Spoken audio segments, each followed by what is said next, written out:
कल ad agency से call आया था। मुझसे मिलने भी आए वो लोग।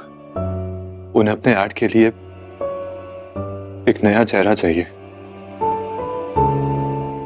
और जैसे ही मैंने तुम्हारा नाम बताया ना, उन्होंने झट से एक्सेप्ट कर लिया। लेकिन मैंने कह दिया उनसे कि तुम्हारे सामने मेरा नाम मत लेना, क्योंकि तुम फिर से मना कर दोगी। और जनक, मैं चाहता हूं कि तुम बहुत अच्छा काम करो, बहुत फेमस बन जाओ तुम। और मैं तुम्हारी और आदित्य दोनों की बात कर रहा हूं। जब तुम यहां पे आओगी ना,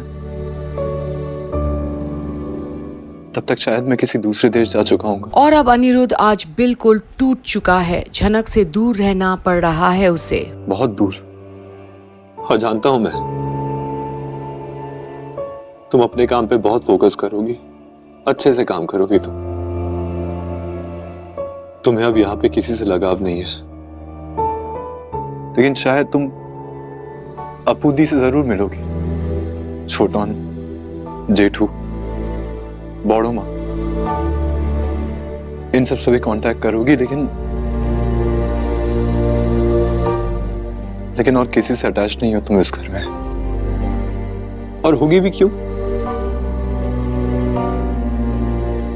जनक, तुम जब यहाँ पे आओगी ना, तो तुम्हें पता होना चाहिए कि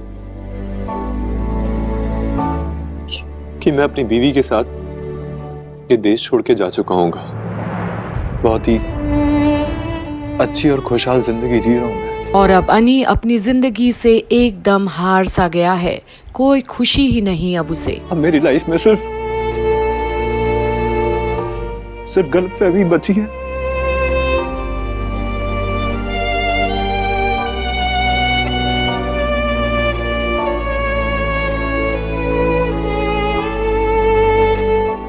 I love you, जनक।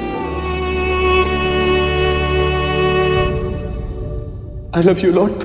और आज फिर से वही कहानी याद आई है अनी को, और उधर झनक को भी, जब उसकी और झनक की रैना मिली थी और कितने वक्त गुजारे थे आपस में दोनों। पर वो सभी पलों में सिर्फ खुशी ही थी। कोई आंसू, कोई गम नहीं था। एक दूसरे के प्रति कुर्बानी थी, समर्पित थे एक दूसरे में दोनों। जब भी मैं ये गाने सुनता हूँ ना, हमने जो भी अच्छे पल बिताए, मुझे सब याद आ जाते हैं।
और अब तो अनिरुद्ध एकदम टूट सा जाता है।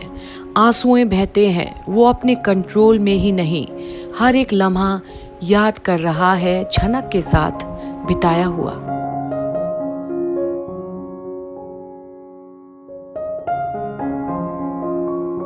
I love you, Janak. I love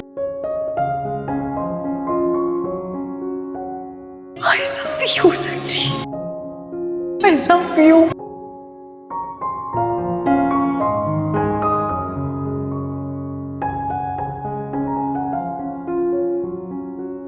मैं आपके बिना नहीं रह सकती हूँ, और यही मेरी जिंदगी की सबसे बड़ी सजा है। और इस सजा के साथ मुझे अपनी पूरी जिंदगी बिता दी है,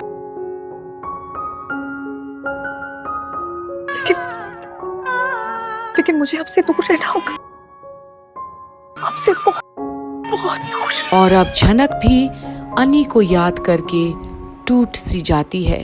काश मैं किसी का घर बर्बाद नहीं कर सकती हूँ मैं, पर क्या आप दोनों का अपना एक संसार है क्या? क्या वाकई में अर्शी दीदी आपसे बेइंतहा मोहब्बत करती है,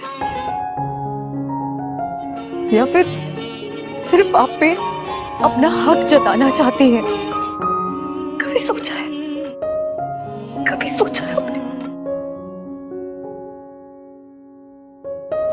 लेकिन अब मुझे इससे फर्क नहीं पड़ना चाहिए।